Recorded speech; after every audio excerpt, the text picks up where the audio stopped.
안녕하십니까. 방금 소개받은 이교훈입니다. 오늘은 이제 관리처분 계획 수립 및 타당성 검증이라는 주제로 또 두 시간 동안 강의를 하겠는데요. 내용이 좀 많은데요. 2시간 동안 좀 한번 같이 해보겠습니다. 근데 이제 관리처분 계획이라는 걸 좀 이해를 하셔야 되는 게, 단계는 사업 시행 계획 이후에 이루어지는 거거든요. 그러니까 사업 시행 계획이라는 거는 여러분들이 이제 재건축, 재개발을 해서 아파트를 지을 설계가 이제 확정이 되는 거거든요. 그러면 이제 분양 신청 받고 관리 처분을 이제 하게 되는 그 절차에 대해서 제가 2시간 동안 설명을 드릴 건데요. 사실상 그 조합의 마지막 인허가라고 보시면 됩니다. 관리 처분이 끝나면 여러분들이 이주하고 철거하고 이제 착공해서 공사가 진행이 되잖아요. 그러니까 착공하고 공사하고 준공하는 거는 이제 시공사의 영역이고, 조합의 마지막 인허가가 이제 관리처분 단계라고 보시면 되겠습니다. 그런데 이제 왜 이 관리처분 계획이 중요하냐면, 여러분들이 이제 궁극적으로 궁금해 하시는 그 분담금이 확정되는 시기가 관리처분 계획 단계입니다. 그래서 가장 이때가 여러분들 이해관계가 좀 첨예하게 대립되고 또 이제 문제가 발생하기도 하는 단계라는 걸 좀 말씀을 드리고요. 강의를 시작하도록 하겠습니다. 우리가 그 두 가지만 기억을 좀 해주세요. 처음으로 관리처분 계획 기준이라는 게 있습니다. 우리가 관리처분 계획을 수립할 때 어떤 기준이 되는 날짜가 있어야 되는데, 그거는 분양 신청 기간 만료일입니다. 이제 제가 말씀을 드리겠습니다만, 분양 신청 기간이 끝나면 그 분양 신청의 현황을 기초로 관리처분 계획을 수립하기 때문에 분양 신청 기간 끝나는 날이 관리처분 계획 수립 기준일이 되겠습니다. 그리고 또 한 가지가 권리 산정 기준일이라는 게 있습니다. 이게 일명 지분 쪼개기 금지를 위한 날짜인데요. 보시면 법 77조의 건축물에 분양받을 권리를 산정하기 위한 기준일이다, 이렇게 되어 있고요. 법 제16조 2항 전단에 따른 고시가 있은 날, 또는 시도지사가 투기를 억제하기 위해 기본계획 수립 후 정비계획 지정고시 전에 따라 정하는 날의 다음 날, 이렇게 되어 있습니다. 법에. 되게 복잡하죠? 쉽게 말씀을 드리면, 일반 재개발 사업은 정비구역 지정 고시일입니다. 그리고 요새 인기가 있는 그 신통이 있죠? 신속통합기획으로 재개발을 하는 경우는 시장이 따로 정하여 고시하는 날인데요. 통상 후보지 선정시로 했다가 최근에는 이게 그 지자체에서 소위시로 추천하는 날로 바뀌었습니다. 그래서 여러분들이 그 권리산정 기준일을 확인을 하실 때는 우리 구역이 그냥 일반적인 재개발 구역이면 정비구역 지정 고시일이고요. 만약에 신속통합기획으로 추진한 재개발이면 후보자 추천일입니다. 그래서 그 날짜가 다르다는 것을 이해를 하셔야 돼요. 왜 그러냐면, 제가 뒤에 설명을 드리겠습니다만, 쪼개기 금지를 하는 그 기준일이 되기 때문에 이걸 착각하시면 재산상의 손실을 볼 수도 있습니다. 그래서 권리산정 기준일에 대해서 설명을 드리는데요. 5가지입니다. 요거는 되게 중요한 얘기죠. 그래서 한 필지의 토지가 여러 개의 필지로 나눠지는 거는 이 권리산정 기준일 전에 해야 됩니다. 이해하시겠죠? 내 땅이라 하더라도 재개발 사업에서 한 필지는 분양권이 하나가 나오는데요. 그걸 쪼개면 분양권이 2개가 나올 수 있잖아요. 그런데 그거를 허용하는 시점이 권리산정 기준일 전에 해야 된다는 얘기입니다. 그러니까 일반 재개발은 구역 지정 고시일 전에 해야 되고, 신속통합기획으로 하는 경우는 우리 신속통합기획으로 할 거야 하고 여러분들이 신청하셨으면 관할 구청을 거쳐서 시로 올라갈 거 아니에요? 시로 추천하는 날 전까지 쪼개야 됩니다.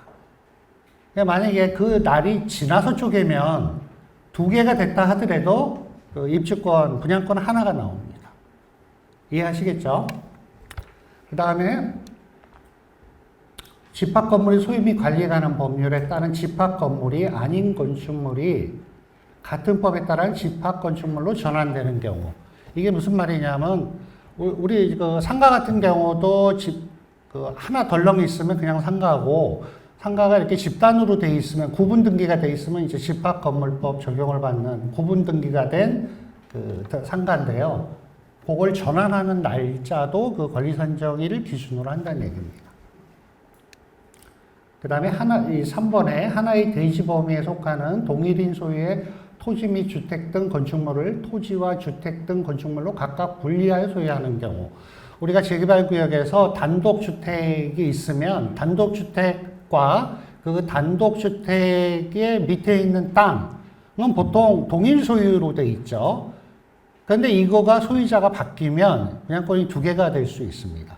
그런데 그것도 역시 권리산정일 기준일 전에 해야 된다, 그런 뜻입니다. 네 번째는 나대지에 건물을 새로 건축하거나. 나대지면 땅만 있는 거잖아요. 그럼 분양권이 하나죠. 근데 거기다가 새로 건물을 지면 두 개가 될 수 있습니다. 왜냐하면 재개발에서는 그 조합원이 되는 조건이 토지 또는 건축물 소유자이기 때문에 그렇습니다. 여러분도 아시겠지만 재건축은 조합원이 되려면 토지 앤드 건축물입니다. 토지와 건축물을 동시에 갖고 있어야 조합원이 되지만 재개발은 토지 또는 건축물만 있어도 조합원이 되기 때문에 이런 규정이 나온 겁니다. 그 다음에 그러니까 이제 나대지에 건물을 새로 짓는 거, 기존 건축물을 철거하고 다세대 주택, 그 밖에 공동주택을 건축하여 토지 등 소유자가 증가하는 경우, 기존에 땅에 단독주택이 있었어요. 그러면 이제 소유자가 같으면 분양권이 하나고 소유자가 틀리면 분양권이 두 개인데 그거를 부시고 다세대를 지면 다세대 8세대짜리 다세대를 지면 분양권이 8개가 되는 겁니다. 이런 행위도 권리산정일 기준일 전에 해야 된다 이겁니다. 그 다음에 다섯 번째, 전유 부분의 분할로 토지 등 소유자가 증가하는 경우. 이거는 상가 지분 쪼개기 금지 조항입니다. 이게 새로 생긴 법이거든요. 전에는 상가 지분 쪼개기에 대해서 규정이 없었습니다. 근데 제가 이따 뒤에 설명을 드리겠습니다만은 그 재건축 같은 경우에 상가 소유자는 원칙적으로 상가를 가는 게 원칙인데 예외로 아파트를 분양받을 수 있는 그런 규정이 있는데, 그래서 상가를 막 쪼개서 아파트를 분양받는 그런 게 많이 있었어요, 편법이. 그래서 올 1월에 법이 바뀌었습니다. 그래서 상가도 지분 쪼개기가 금지되어 있습니다. 그래서 이 5가지 경우에는 반드시 아무리 자기 개인의 소유권이라 하더라도 이 권리산정일 기준일 전에 이걸 쪼개지 않으면 분양권이 나오지 않습니다. 이 점을 유의해 주시기 바랍니다.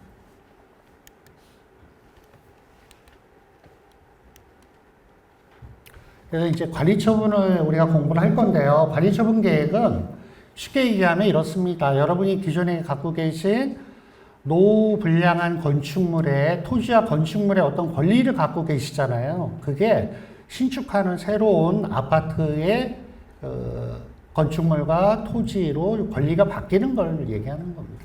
그걸 이제 관리처분이라고 말을 하고요. 거기에 여러분들이 추가적으로 이제 분담금이라는 걸 내셔야 되는 거죠. 그래서 관리처분 계획에서 가장 중요한 거 하나만 얘기해라 하면은 조합원 간의 형평성입니다. 그죠? 그 재개발에 조합원이 1000명일 수도 있고 2000명일 수도 있고 가지고 계신 소유권이 단독일 수도 있고 다세대일 수도 있고 땅만 가지고 계신 분도 있고 여러 가지 형태의 소유권 형태가 있지만 어느 형태의 소유자도 피해를 보지 않고 형평성 있게 관리처분이 수립이 돼야 됩니다. 그리고 관리처분 계획은 행정 소송의 대상이 됩니다. 그래서 만약에 관리처분 계획에 이의가 있으시면 행정소송을 제기해서 다툴 수가 있습니다. 다음은 이제 절차에 대해서 알아보도록 하겠습니다. 절차는 일단 사업시행 인가부터 시작을 합니다. 그래서 사업시행 인가가 끝나면 조합이 조합원에게 분양 신청을 통지하고 공고합니다.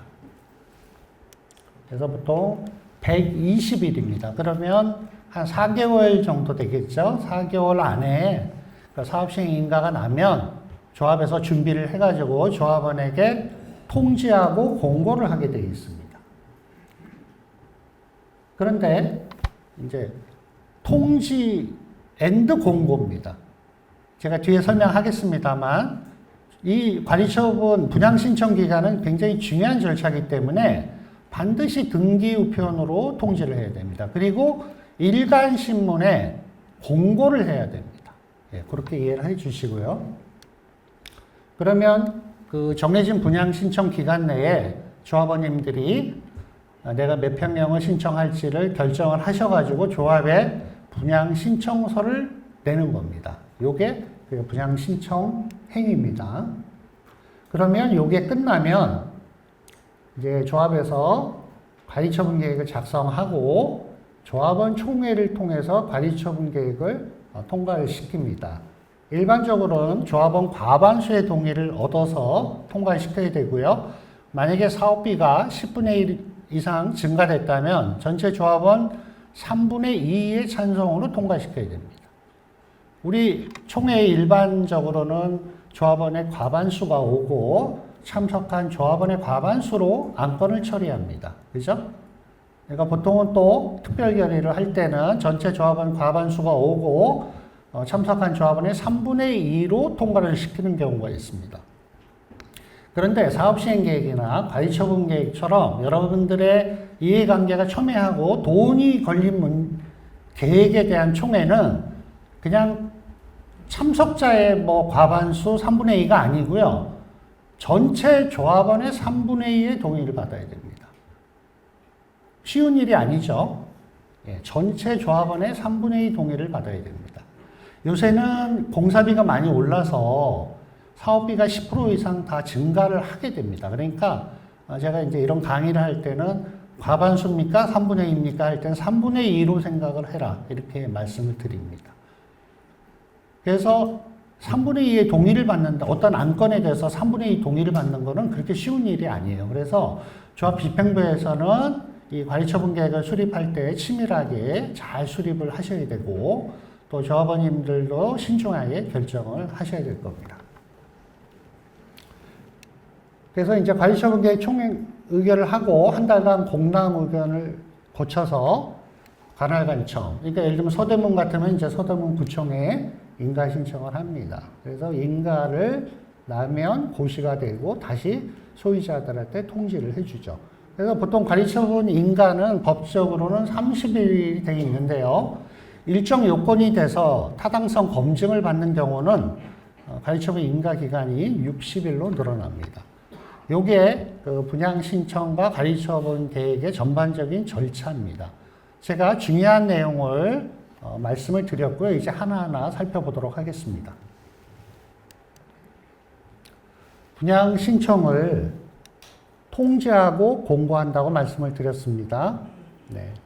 그래서 1번부터 13번까지를 통지하고 공고하는데요. 10번은 통지하지 않습니다. 이거는 통지하지 않고 이건 공고사항이고요. 2번하고 12번은 공고사항이 아니고 통지사항입니다. 나머지는 다 같은 내용입니다. 이 내용에 대해서 잠깐 살펴보겠습니다. 첫 번째, 분양 대상자별 종전의 토지 또는 건축물의 명세 및 사업시행계획 인가의 고시가 있는 날을 기준으로 한 가격 이렇게 되어 있습니다. 이게 법에 있는 내용을 그대로 따온 거기 때문에 좀 길고 어려운데요.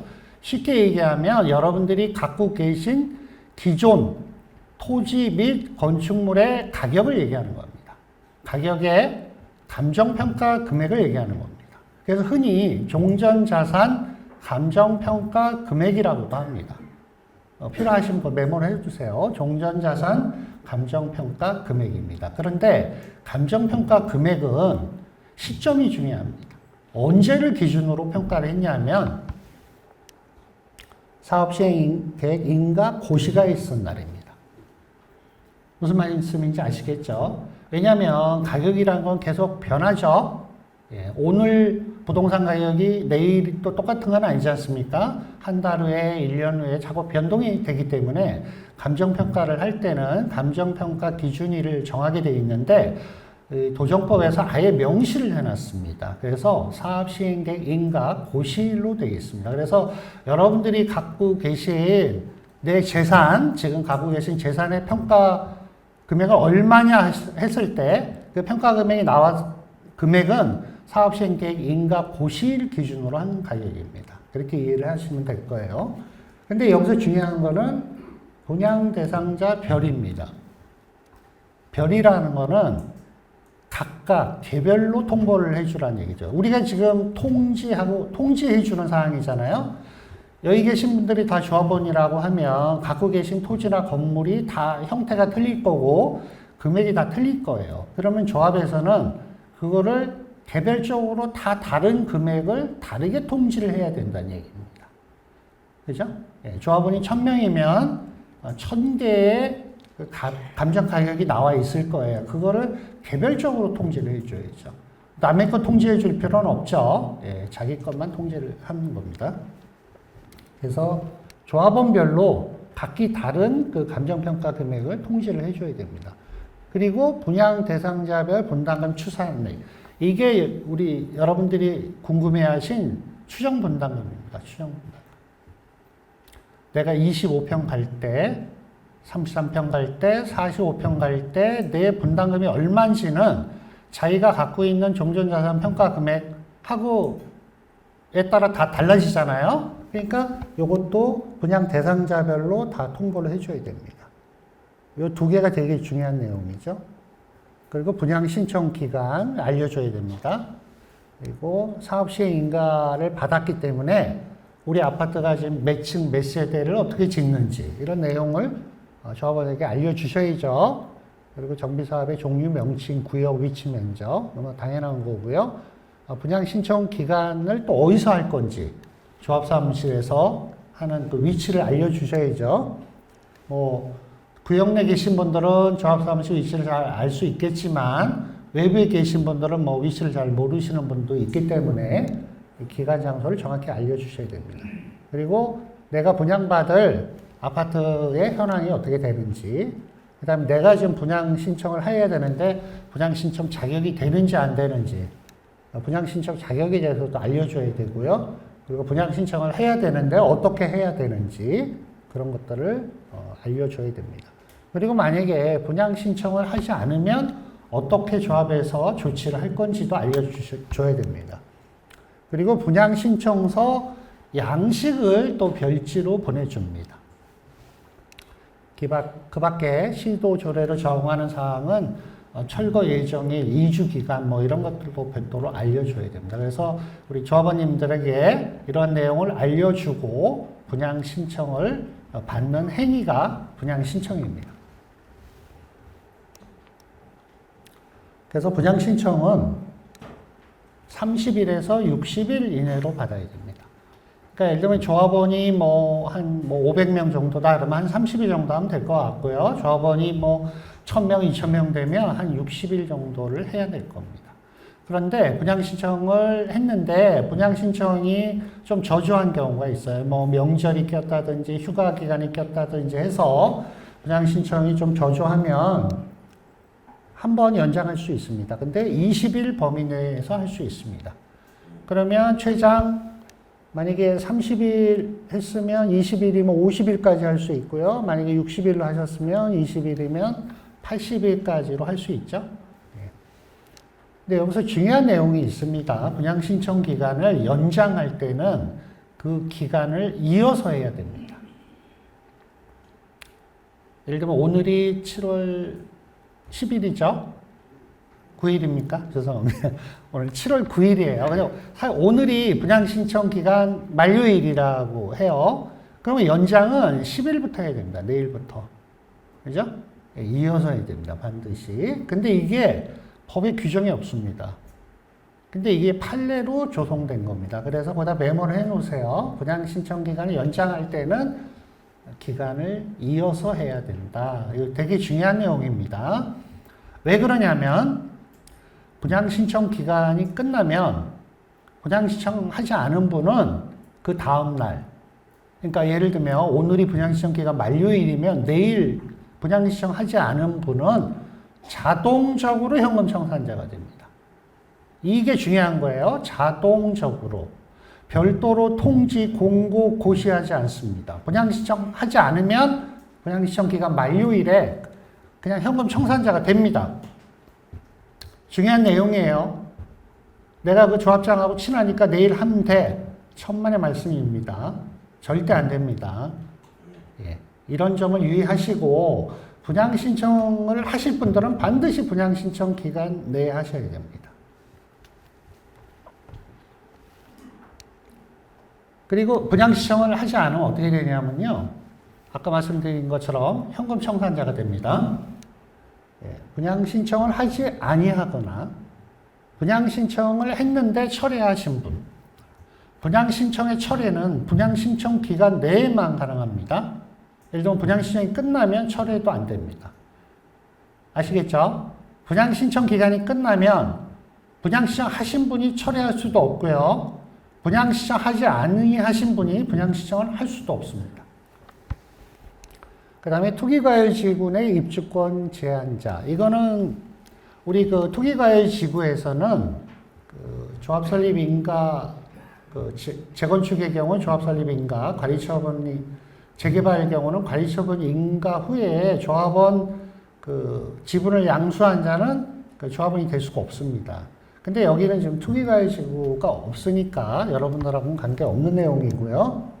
관리처분 계획에 따라 분양 대상자에서 제외된 자가 있습니다. 이거는 분양 신청을 했고 조합에서도 받아줬습니다. 그래서 했는데 그러니까 서대문구청에 접수를 했는데 서대문구청에서 이 사람은 분양 신청 자격이 없어 해서 탈락을 시키는 경우가 있습니다.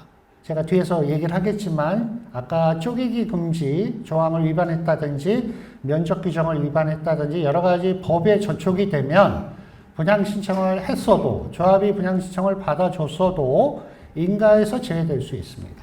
그래서 분양 신청하지 아니한 자, 철회한 자, 입주권 제한자, 관리처분 계획에 따라 제외된 자는 현금 청산자가 됩니다.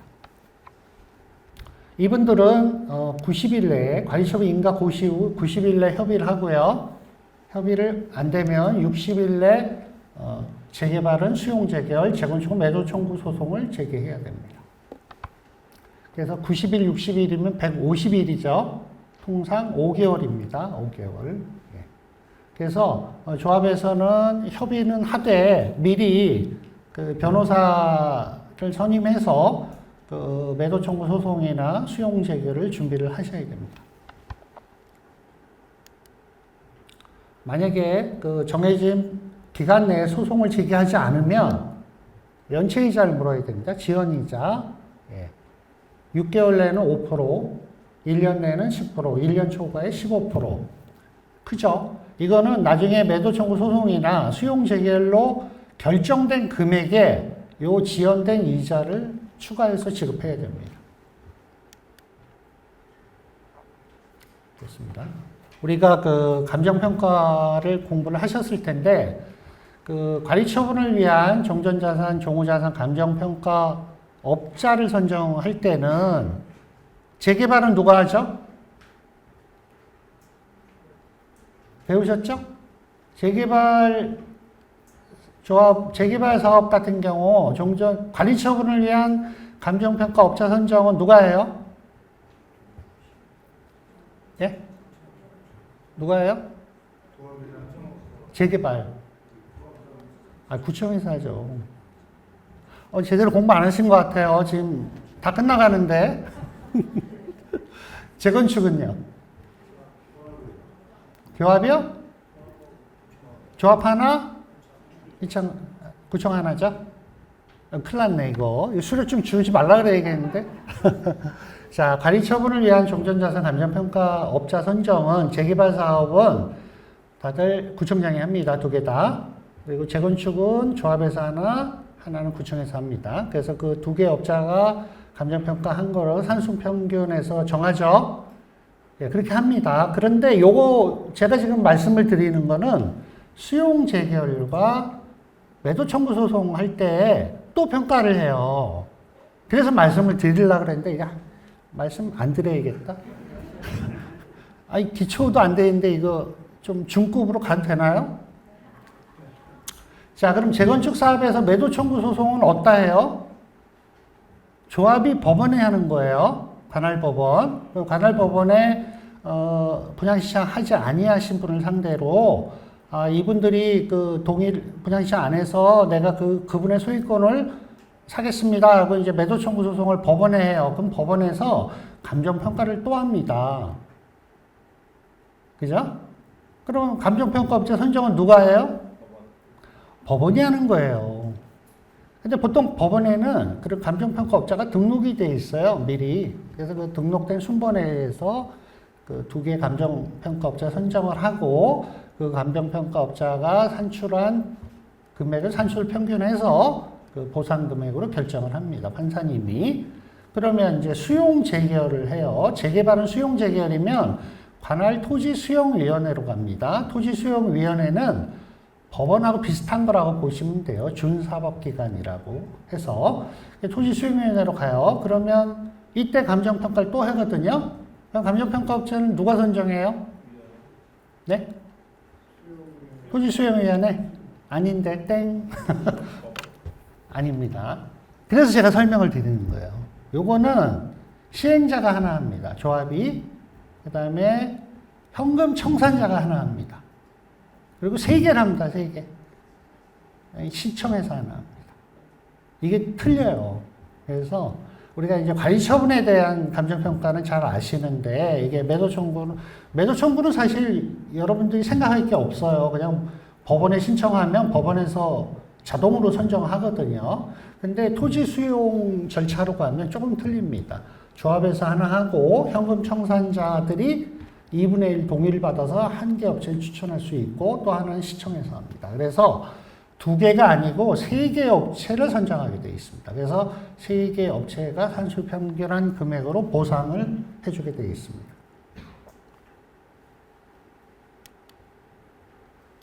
그래서 분양신청 기간이 종료되면 분양신청 현황을 기초로 관리처분 계획을 수립합니다.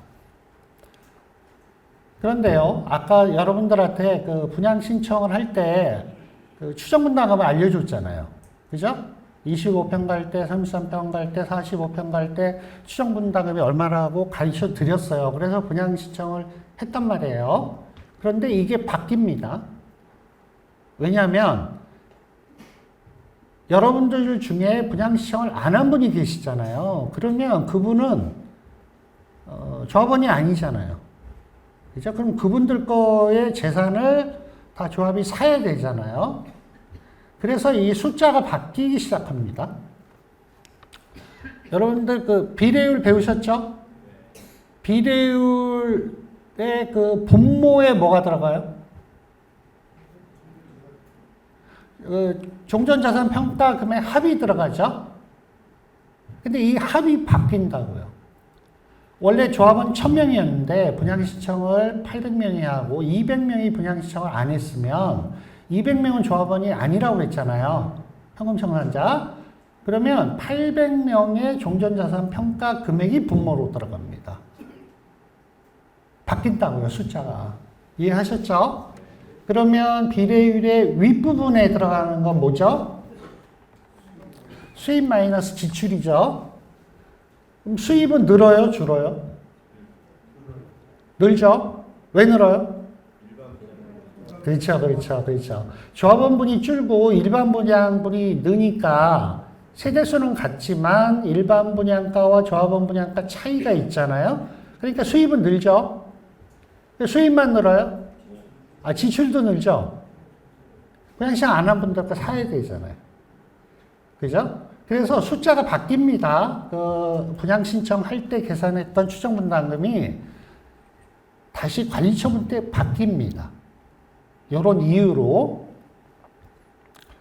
그다음 2번째, 이 단계에서 또 중요한 게 뭐냐면 관리처분 전에 시공사와 본계약을 체결하죠. 이해하시죠?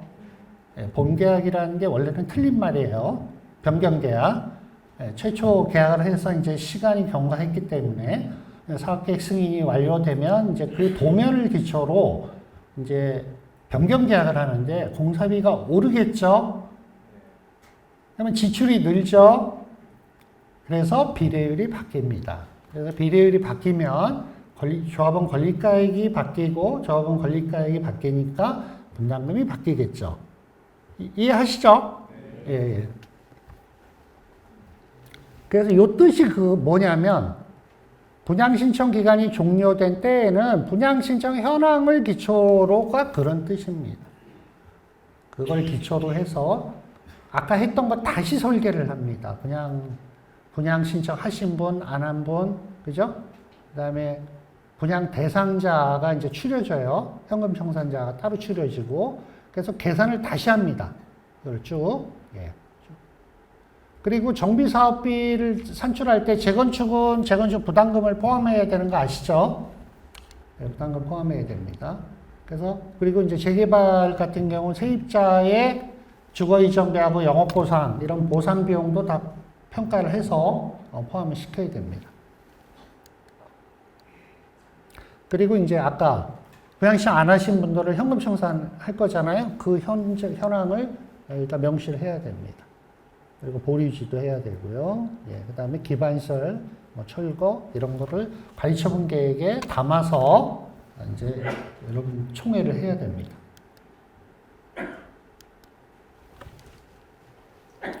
그래서 여러분들이 아까 그런 중요한 내용이 바뀌었잖아요. 그러면 그 바뀐 거를 관리처분 총회 1개월 전에 통지를 해줘야 됩니다. 분양 대상자별 분양 예정인 대지 건축물의 추산액.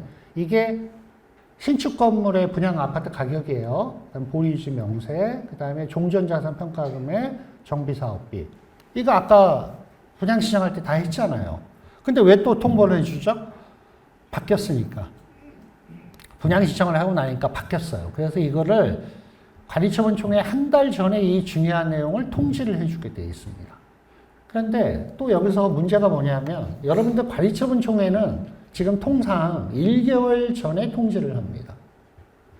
근데 총회는 원래 정관에 며칠 전에 통지하면 돼요? 조합정관 공부하셨잖아요. 표준정관. 예? 며칠 전에 통지하면 돼요? 예, 14일 전에 통지하면 되죠. 그죠? 근데 왜 관리처분은 한 달 전에 해야죠? 이 조항 때문에 그렇습니다. 이거를 통지하고 또 총회할 때 또 통지해야 돼요. 그래서 아까 그 관리처분 총회는 조합원 3분의 2 동의를 받아야 된다고 그랬잖아요. 그러니까 조합원들에게 미리 공지하고 동의서를 받아야 되는 그런 문제도 있고 또 이걸 2번 통지를 하게 된단 말이에요. 이 내용을 통지하고 또 관리처분 통지하고 그러니까 중복되는 것도 있고 그래서 이 조항 때문에 관리처분 총회는 통상 1개월 전에 통지를 하게 되는 겁니다.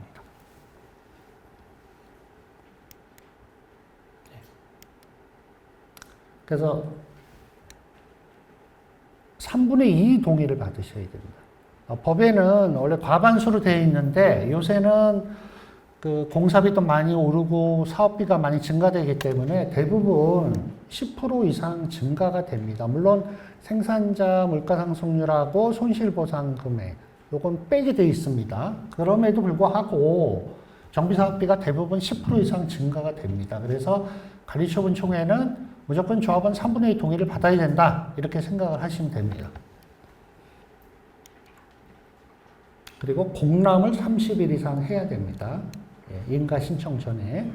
요거는 조합이 하는 거죠. 그래서 공람을 하고 조합원들이 그 관리처분 서류를 보고 이의가 있으면 이의 제기를 할 수 있고요.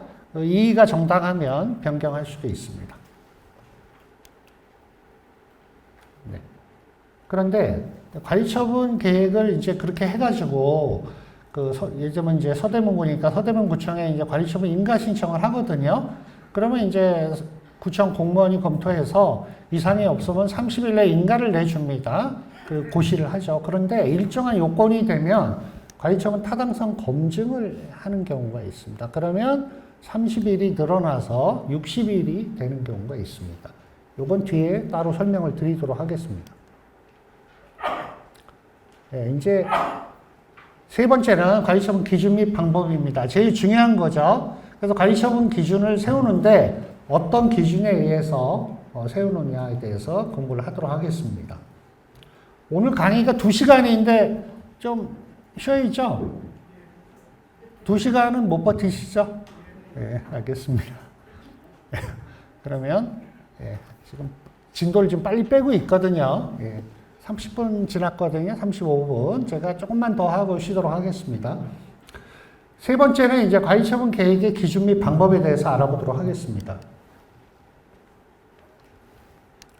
76조 1항에 보면 관리처분 계획의 내용은 다음 각 호의 기준에 따른다 이렇게 되어 있습니다. 그래서 1조에 보면 종전의 토지 또는 건축물의 면적, 이용 상황, 환경, 그 밖의 사항을 종합적으로 고려하여 대지 또는 건축물이 균형 있게 분양 신청자에게 배분되고 합리적으로 이용되도록 한다. 이렇게 되어 있습니다. 법에 있는 내용 그대로 말씀을 드린 겁니다. 이게 무슨 내용이에요? 저도 잘 모릅니다. 근데 요걸 한번 동그라미 쳐보세요. 종합적, 이렇게. 종합적에 동그라미 한번 쳐보세요. 그 다음에 여기, 균형 있게 동그라미 한번 쳐보세요. 균형 있게. 그 다음에 여기, 합리적으로, 이렇게. 그것만 생각해요. 그럼 관리처분 계획은 종합적으로, 균형 있게, 합리적으로 해야 된다. 이런 얘기입니다. 이해하시죠? 이해하세요? 이해하시면 엄청 머리가 좋으신 건데. 이런 규정을 선언적 규정이라고 한다고 그래요. 그러니까 뭐냐면 이제 관리처분 계획에 대해서 법에 이제 규정을 해놨는데 다 일일이 규정을 못하니까 관리처분이란 모름지기 이런 내용을 종합적으로 검토해가지고 균형 있게 하고 조합원들에게 합리적으로 이용되도록 잘 해라. 이런 규정이 있다는 겁니다. 그래서 나중에 이제 재판이 걸리거나 소송이 걸리면 판사님들이 이런 선언적 규정에 맞게 됐는지를 본다 이거예요. 물론 이제 법 몇 조를 위반하면 안 되겠죠. 근데 사실 우리가 이런 걸 하다 보면 법에 다 규정이 안 돼 있는 것도 있고 애매한 경우가 많아요. 그래서 그럴 때는 판사님들이 이런 선언적 규정을 가지고 판단을 하신다고 해요. 그래서 아까 제가 관리처분 계획은 형평성 있게 해야 된다고 그랬지 않습니까? 네, 그거랑 일맥상통한 얘기입니다. 네, 2번은 그냥 넘어가시면 되고요. 3번도 아까 여기가 있었죠?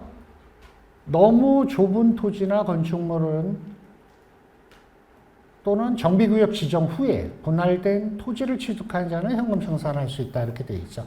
제가 아까 처음 말씀드린 거 있죠. 땅을 분할할 때 권리산정 기준이 전해야 된다 그랬죠. 그 이후에 하면 어떻게 돼요? 분양권 안 준다 그랬죠. 안 주는 것뿐이 아니라 현금 청산자가 될 수 있어요. 네, 그렇습니다. 그리고 관리처분 계획, 분양 설계가 관리처분 계획이에요. 이거는 분양 신청 기간이 만료되는 날을 기준으로 한다. 이렇게 했습니다.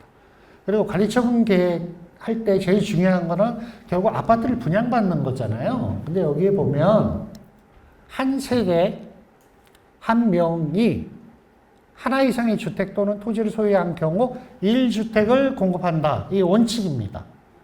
한 명이 또는 한 세대가 하나 이상의 주택, 2개 또는 3개를 갖고 있어도 주택은 하나만 준다. 원칙입니다. 그죠? 그리고 같은 세대에 속하지 않은 2명이 1주택 1토지를 공유한 경우 1주택만 공급한다. 공유인 경우에 하나만 준다. 뭐 이런 뜻이에요. 그러니까 이 재건축 재개발은 일단 조합원한테 아파트를 주긴 주는데 하나 주는 게 원칙입니다. 이게 맞는 거예요? 맞아요.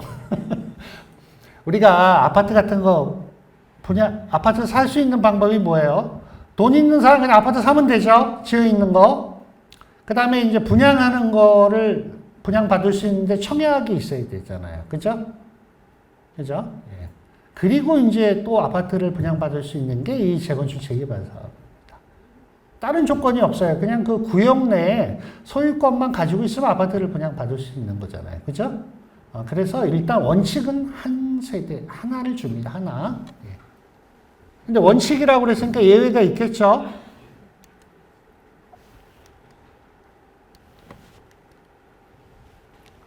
예. 그래서 이제 여기서 우리가 세대가 나오는데, 예. 공유한 경우는 한 개 줍니다. 그리고 여기 보시면 여러 명의 토지등 소유자가 한 세대에 속하는 때에는 세대를 합쳐서 하나를 주는 거예요. 그러니까 보통 부부가 살면 부부가 다 성인이잖아요. 그러니까 하나씩 가지고 있을 수 있죠.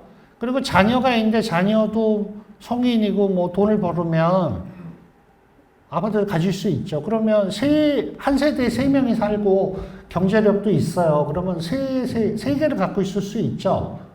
그래도 한 채 준다는 거예요. 예, 그 뜻입니다. 예. 그리고 주민등록상에 등재되어 있지 않은 배우자 및 미혼인 19세 미만의 직계 비속은 한 세대로 봅니다. 부부가 주민등록이 틀려도 동일 세대예요. 이해하셨죠? 왜냐하면 이렇게 옆으로 옮겨놓는 경우가 있거든요. 그죠? 그리고 미성년자는 세대가 틀려도 동일 세대예요. 그러니까 세대, 아까 한 명 또는 한 세대가 여러 개 가지고 있으면 하나를 준다고 그랬을 때 그 세대는 이런 뜻입니다. 그러니까 부부는 주민등록이 틀려도 한 세대고 성인이 아닌 자녀가 주민등록이 틀려도 한 세대로 본다 이런 뜻입니다. 그죠? 네. 그 다음에 한 세대로 구성된 여러 명의 토지등 소유자가 조합 설립 후에 세대를 분리하여 동일한 세대에 속하지 아니한 때에도 한 세대로 본다 이렇게 되어 있습니다. 아까 제가 비유를 들었잖아요. 부부가 있고 성인 자녀가 있었어요. 그런데 자녀가 분가할 수 있죠. 조합 설립 인가 후에. 그죠? 네, 분가할 수 있어요. 그런데 세대를 분리해서 동일한 세대에 속하지 아니하는 때에도 한 세대로 본대요. 그러니까 분가를 하려면 미리 해야 된다 이거죠. 미리. 이걸 잘 이해하셔야 됩니다. 네. 그런데 나는 어떻게든 아파트를 그럼에도 불구하고 받겠다 하시면 뭐 방법이 없는 건 아닙니다. 예? 예. 이혼을 하시면 남이에요, 남. 그죠? 예, 이혼을 하면 남이기 때문에. 그 다음에 이제 자녀가 이제 성년이 돼서, 우리나라에서 지금 만 19세잖아요. 이제 성년이 돼서 분가하면 요건 예외로 봅니다. 근데 그렇지 않으면 미성년자나 뭐 부부도 이렇게 분가를 하더라도 한 세대로 봅니다. 세대에 대해서 말씀을 드렸고요. 요거는 아시죠? 조합 설립 인가 후에 한 명의 토지 등 소유자로부터 토지 또는 건축물 소유권이나 지상권을 양수하여 여러 명이 소유하게 된 때는 한 개의 분양권 준다. 이게 흔히 말하는 다물권자 조항입니다. 한 사람이 5개를 갖고 있어요. 5개. 근데 조합 설립 인가가 났어요. 그러면 그 5개가 갖고 있어도 분양권이 하나밖에 안 나오는 겁니다. 근데 내가 4개를 팔았어요. 다른 사람한테. 그러면 분양권이 5개 아니냐? 아닙니다. 합쳐서 하나입니다. 합쳐서. 이게 그 다물권자 조항인데 이게 판례가 오락가락 했어요. 된다는 판례도 있고 안 된다는 판례도 있었습니다. 그래서 고등법원 판결도 엇갈렸습니다. 그런데 작년에 최종 정리가 됐어요. 대법원 판결로. 그래서 이제 다물권자는 분양권이 하나가 나옵니다. 그럼 어떤 점에 유의해야 되냐면 추진위 단계에서 조합 가기 전에 매매를 하셔야 됩니다. 이해하시죠? 내가 5개 가지고 있어요. 5개. 지금 추진위 단계예요. 조합을 막 가서 조합이 곧 설립될 것 같아요. 그럼 어떻게 해야 돼요? 네, 빨리 팔면 됩니다. 네. 그렇지 않으면 5개가 갖고 있어도 분양권 하나밖에 안 나와요. 물론 이제 금액이 크면 1 플러스 1로 2개까지는 받을 수 있어요. 그런데 그걸 원하시는 건 아닐 거니까. 예, 그래서 여러 개 가지고 있으신 분은 조합 설립 전에 매매를 하시는 게 좋을 것 같습니다. 그 다음에 아까 6호가 뭐냐면 무조건 하나 준다 그거예요. 하나. 그런데 다음 강목의 경우에는 강목의 방법에 따라 주택을 공부할 수 있다. 예외가 있습니다. 예외를 한번 살펴볼게요. 2명 이상이 토지를 공유한 경우로서 시도조례로 주택 공급을 따로 정하고 있는 경우에는 주택을 공급할 수 있다. 이렇게 되어 있습니다. 아까 공유인 경우 하나 준다 그랬죠. 원칙이에요. 그런데 또 따로 그 조례로 따로 정하고 있으면 또 그 조례에 따라 줄 수도 있다. 이렇게 되어 있습니다. 자, 서울시 조례를 보면 1주택 1필지를 수인이 소유하고 있는 경우는 수인의 분양 신청자를 1인의 분양 대상자로 본다. 이렇게 되어 있습니다. 원칙은 하나 줍니다. 근데 다만이 중요하죠. 예외가 있습니다. 권리 산정일 이전부터 공유로 소유한 토지의 지분이 90평방미터 이상인 경우 수인의 공유자에게 분양권을 줄 수 있다. 권리 산정 기준일이 언제라고 그랬죠? 네? 권리 산정 기준일이 언제라고요? 일반 재개발의 경우에 네? 정비구역 지정 고시일, 신통인 경우 예? 구에서 시로 추천한 날, 요게 권리산정 기준일이에요. 이 기준일 전부터 공유로 있어야 돼요. 그 전부터 공유로 있었어야 돼요. 그 날짜 전에. 그리고 토지의 지분이 90평방미터 이상이어야 돼요. 그러니까 예를 들어 지금 나대지가 있는데 360평방미터예요. 4명이 90씩 가지고 있어요. 그럼 4, 9, 36이죠? 그러면 원래 4명이 90평방미터의 지분을 갖고 있어요. 그러면 공유는 원래 하나인데 권리산정 기준일 전부터 그렇게 돼 있던 거예요. 뭐 상속을 받았던 뭐 이유는 묻지 않습니다. 그러면 왜 이 권리산정일이 중요하냐면 권리산정일 전에는 여기가 재개발할지 안 할지를 몰라요, 잘. 그죠? 그러니까 투기가 아니라고 보는 겁니다. 그래서 그 전부터 90평방미터 이상을 갖고 있는 분은 너무 억울하잖아요. 그죠? 그래서 이분들은 분양권을 4개를 줍니다. 90평방미터 지분을 4명이 갖고 있어요. 360평방미터를. 그러면 분양권이 4개가 나옵니다. 이 뜻이에요. 두 번째, 그 금액이, 그 지분으로 갖고 있는 금액이 최소 분양단위 금액보다 큰 경우. 그러니까 우리가 신축하는 아파트의 25평 가격보다 크면, 여기 25평 가격이 얼마 정도예요? 신축? 예? 그냥 정해요. 뭐 정하면 되지. 예를 들어 10억. 근데 내가 갖고 있는 그 지분, 땅이 10억 정도의 가치가 있어요. 그러면 분양권이 나옵니다. 그 뜻입니다. 이게. 그래서 중요한 거는 권리 산정일 이전부터 공유로 소유하고 있어야 돼요. 그러면서 토지의 지분이 90평방미터 이상인 경우와 권리가액이 분양용 최소 규모 공동주택 한 가구의 추산액 이상인 경우에는 수인의 공유자에게 분양권을 줄 수 있다.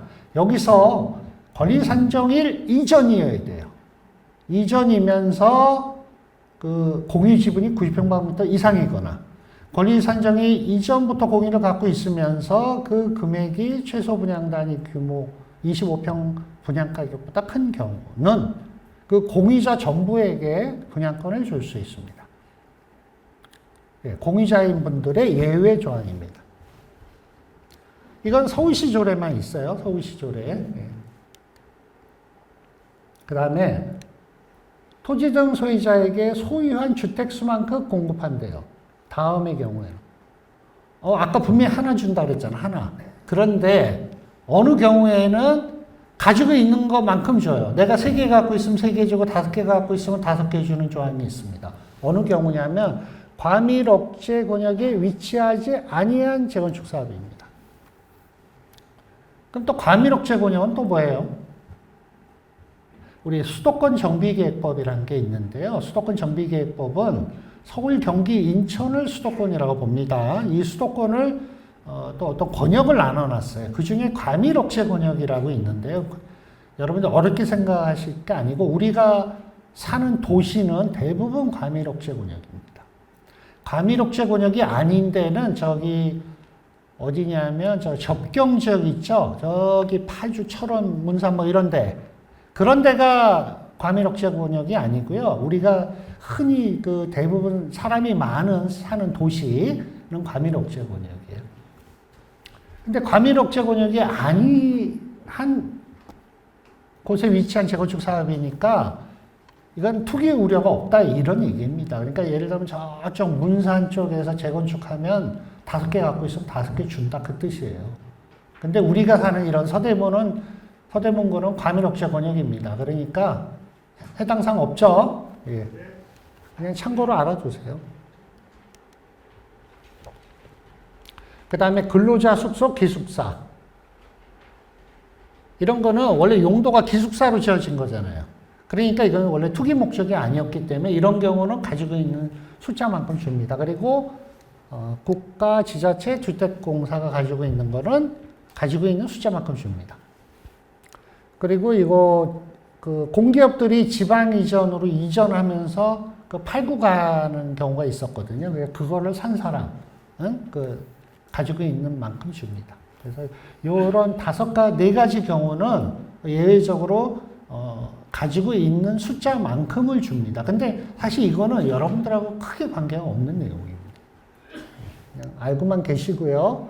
남옥 1 단서에도 불구하고 과밀 억제 권역 외 조정 대상 또는 투기과열지구에서 지정되기 전에 한 명의 토지 소유자로부터 소유권 양수하에 여러 명이 된 경우에는 하나 준다. 이게 또 무슨 말이에요?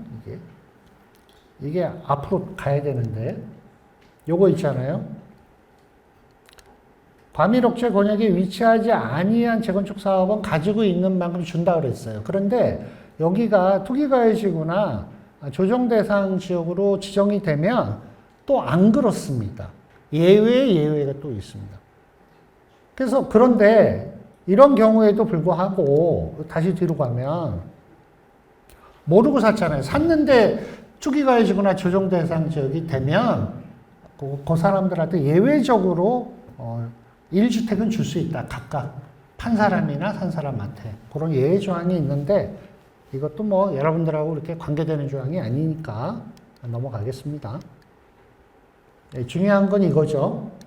법 74조 1항 제5호에 따른 가격의 범위 또는 종전주택의 주거전용 면적의 범위에서 이 주택을 공급할 수 있다. 이거는 1+1을 얘기하는 겁니다. 1+1. 그래서 요거의 가격 범위라는 게 우리 아까 종전자산 평가 금액 있죠? 종전자산 평가 금액이 크신 분이 있어요. 금액이. 그러면 2주택을 줄 수 있습니다. 그 다음에 종전주택의 주거전용 면적이 커요. 그 단독주택 중에 뭐 이렇게 하숙치고 이런 집들이 있잖아요. 그 면적이 큰 집이 있어요. 그런 집은 2개의 주택을 줄 수 있다. 이겁니다. 그런데 그 중에 한 주택은 주거 전용 면적이 60제곱미터 이하로 한다. 그러니까 우리 흔히 얘기하는 24평형, 25평형이죠. 그러니까 2개를 주는데 조그만 거 하나를 더 준다. 이렇게 보시면 됩니다. 근데 여기서 이 60제곱미터 이하로 공급받은 주택, 추가로 더 주는 주택 있죠. 이거는 이전 고시일 다음 날부터 3년간 전매를 할 수 없습니다. 전매. 팔 수 없습니다. 3년간은, 그러니까 나중에 등기하고 3년간은 못 팝니다. 왜냐? 특별히 2주택을 준 거니까 3년간은 전매를 하지 말아라. 이렇게 되어 있습니다. 이거 위반하면 벌칙 조항이 있습니다. 3년 이하이시며 3천만 원 이하의 벌금입니다. 그래서 전매하신 분도 그렇고요. 전매를 알선한 공인중개사도 처벌받습니다. 이 조항을 개정하려고 많이 노력을 했는데 발의는 많이 됐는데요. 채택이 안 돼가지고 이 조항이 일단은 잘 생각을 해 주셔야 돼요. 그러니까 2개를 받으면 좋기는 한데 강남 같은 경우는 또 종부세가 나오는 경우가 있습니다. 2개를 받으면. 뭐 그래서 여러 가지 좀 생각을 해야 돼요. 세금 문제도. 그러니까 전에는 2개 받으면 좋다. 하나는 내가 살고 하나는 세를 놓고, 그죠? 그래가지고 내가 노후에 좀 월세도 받아 먹으면서 잘 살자 이런 취지였는데 사실은 이게 또 세금 문제하고 2주택자 중과 문제도 있고 뭐 종부세 문제도 있고 또 복잡한 게 있더라고요. 그러니까 이런 거는 잘 생각해서 하셔야 됩니다. 또 하나는 전매 제한이 3년이 있어요. 그죠? 잘못하면은 하나를 또 팔지도 못하고 내가 살던 집을 팔고 내가 또 딴 데로 가야 되는 경우도 있어요, 사실은. 뭐 하여간 이런 조항이 있다는 거를 좀 이해를 해 주시면 될 것 같습니다. 가격의 범위하고 전용 면적의 범위에 따라서 이게 굉장히 복잡한 게 많아요. 요거는 제가 뒤에 사례를 들어가면서 설명을 드릴게요. 그리고 요거는 과밀옥제 권역에 위치한 재건축 사업의 경우에는 토지 등 소유자가 소유한 주택수 범위 내에서 3주택까지 공급할 수 있다. 이런데 저는 이 조항은 채택을 이런 규정이 있어요. 있는데 이거는 거의 채택이 안 됩니다. 사실 이거 왜냐하면 재건축하면서 3주택을 주면 아까 그 말씀 드렸잖아요. 조합원 분양하고 일반 분양가 차이가 있잖아요. 그러면 일반 분양이 없어져요. 거의 다. 그래서 이 조항은 임의 규정이니까 굳이 채택을 할 필요는 없습니다. 요것만 하나 하고 잠깐 쉬도록 하겠습니다. 투기과열지구로 지정된 지역에서는 재건축 사업을 시행하는 경우는 조합 설립 인가 후에 재개발을 하는 경우에는 관리처분 인가 후에 해당 정비사업의 건축물 또는 토지를 양수한 자는 조합원이 될 수 없고 분양권 줄 수 없다.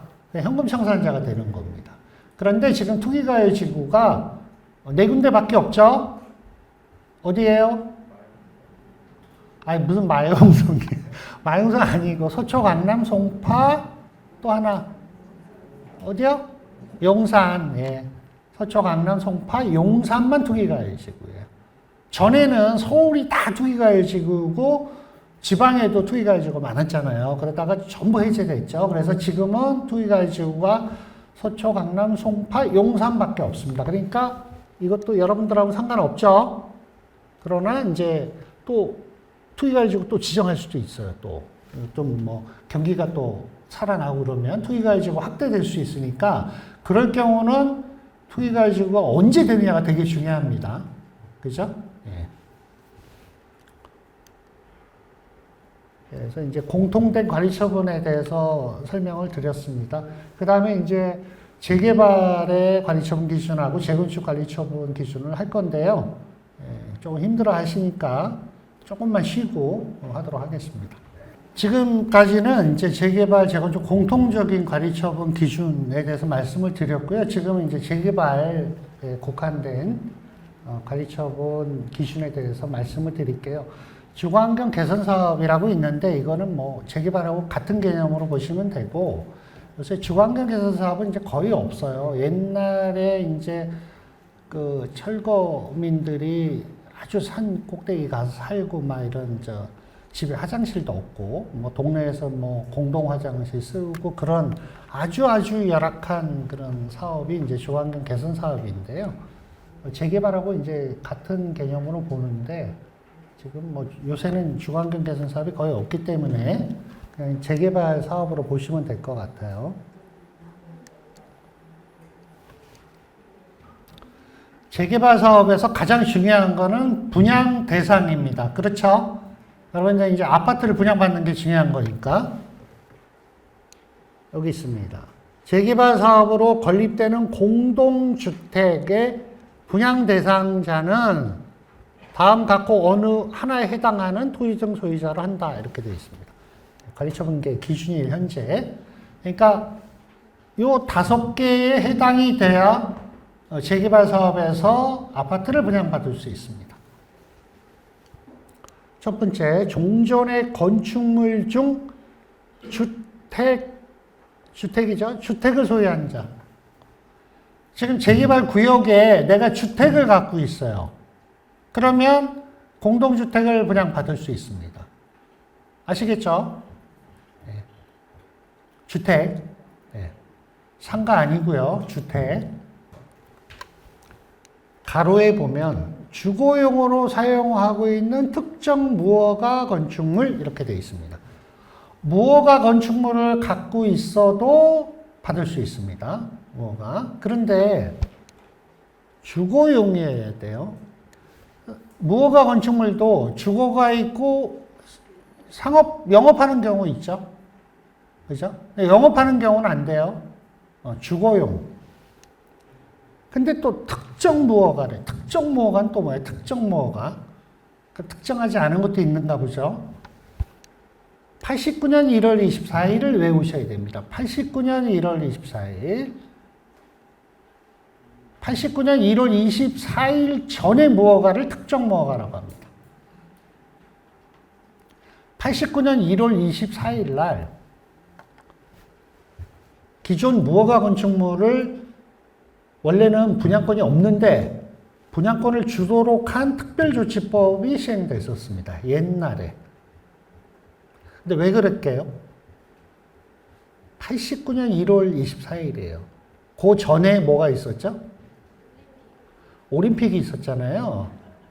올림픽이 있어서 이제 뭐 국가적인 행사를 한다고 그래가지고 그냥 못 사는 사람들 다 이렇게 철거하고 막 그런 대대적인 정비하는 때가 있었던 것 같아요. 그래서 막 사람들을 쫓겨내고 막 그래서 이 사람들한테 미안해가지고 이 철거민들이 쫓겨나서 그러니까 그 옛날에 저 청계천 밑에도 사람이 살았다고 그래요. 복귀하기 전 얘기입니다. 청계천에서 사람이 살았는데 다 쫓아내고 그 사람들이 어디 막 찾아서 간 데가 이렇게 막 무허가 가서 집 짓고 판자촌 짓고 살았어요. 그런 사람들에게 미안하니까 이제 거기가 재개발을 하면 이제 분양권을 주는 조치를 해줬어요. 그래서 89년 1월 24일 전에 지어진 무허가만 인정이 됩니다. 그 이후의 무허가를 신발생 무허가라고 합니다. 근데 신발생 무허가는 분양권이 없습니다. 그래서 이 특정 무허가는 이미 항공 침량을 해서 다 기록이 보관되고 있습니다.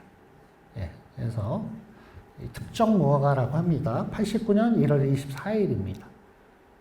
그래서 주거용으로 사용해야 되고 89년 1월 24일 전에 지어진 특정 무허가 건축물이어야 돼요. 그런데 조합정관에서 인정을 해야 됩니다.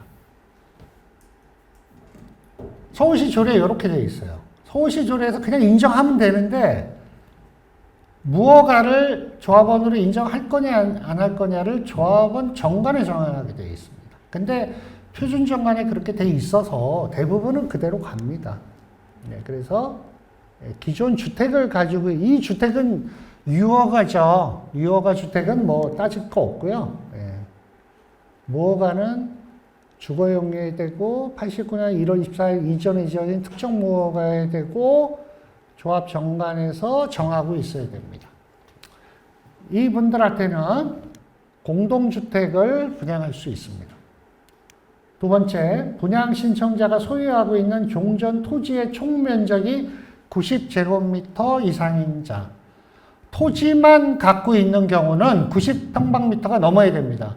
89.9는 안 되나요? 안 된다니까요. 90평방미터가 되어야 됩니다. 예. 땅만 가지고 있는 경우에요. 땅만. 예. 그러면 요거는 주택이고 요거는 땅이고 그러면 나는 상가인데 나는 그러면 안 돼? 돼요? 안 돼요? 돼요. 3번이 됩니다. 3번이. 분양 신청자가 소유하고 있는 권리가액이 이렇게 되어 있습니다. 자, 여기 보세요. 여기는 주택이, 여기는 토지가 이렇게 되어 있잖아요. 용도로 되어 있잖아요. 근데 여기는 권리가액이 이렇게 되어 있습니다. 그러면 그 권리가액이 상가인지 오피스텔인지 뭔지를 가리지 않아요. 내가 갖고 있는 권리가액이 분양형 최소 규모 공동주택 그냥 25평형 신축 25평형 공동주택 한 가구의 추산액 이상인 자는 됩니다. 아까 어떤 분이 주택도 갖고 있고 상가도 갖고 계시다고 하는데 상가 가지고 계신 분은 상가 분양 받을 수도 있고요. 그 금액이 신축 25평 가격보다 크면 아파트를 분양 받을 수 있습니다. 제가 크면 이랬더니 작으면 못 받죠? 예, 못 받습니다. 예. 다만 분양 신청자가 동일한 세대인 경우 권리가액은 세대원 전원의 가액을 합산하여 산정할 수 있다 이렇게 되어 있습니다. 아까 동일 세대가 갖고 있으면 하나 준다 그랬잖아요. 근데 이럴 때는 또 합칠 수 있습니다. 금액을. 그래서 그 금액이 크면 분양형 최소 규모 공동주택 이게 법으로 이게 글자로 표현하다 보니까 이런 식의 표현을 쓰더라고요. 근데 이게 이제 분양하는 것 중에 가장 작은 공동주택을 얘기하니까 통상 24평형, 25평형을 얘기하는 거예요. 그런데 그 조합이 특이하게 만약에 20평을 할 수도 있죠. 일반 분양할 걸. 그죠? 그러면 그 20평이 되는 거예요. 제가 24평, 25평 얘기하는 거는 예를 들어서 말씀을 드리는 거예요. 일반적으로. 예. 그래서 그 분양형 최소 규모 공동주택보다 금액이 크면 분양을 받을 수 있습니다. 공동주택을. 4번. 사업 시행 방식 전환의 경우에는 전환되기 전에 사업 방식에 따라 환지를 지정받은 자, 이 경우 1호부터 3호까지 적용하지 않을 수 있다. 이게 뭐죠? 이거 갑자기 환지가 나오는데 이거 주거환경 개선 사업이에요. 주거환경 개선 사업을 하다가 재개발 사업으로 사업 방식이 전환되는 경우인데 여러분들하고 관계없죠? 그냥 이런 조항이 있다는 것만 알아두십시오. 5번 도시재정비법에 따라 기반시설 설치하게 되는 경우로서 종전의 주택에 관한 보상을 받은 자. 도시재정비 촉진법이라는 게 있는데요. 그걸로 도로라든가 이런 기반시설을 확장을 하면서 어떤 사람이 주택을 이제 허물면서 보상을 받은 사람이 있어요. 그런 사람은 이렇게 예외 규정으로 주택을 줄 수 있다. 이런 얘기입니다. 그래서 이거는 또 일반 재개발이 아니라 도시재정비 촉진법으로 하는 재개발 사업의 경우에만 해당이 됩니다. 그러니까 이것도 좀 아주 예외적인 조항이에요. 그래서 1번, 2번, 3번이 일반적인 겁니다. 그래서 주택 또는 특정 무허가 건축물을 가지고 있으면 공동주택을 분양받을 수 있다. 땅만 가지고 계신 분은 90평방미터가 넘어야 된다.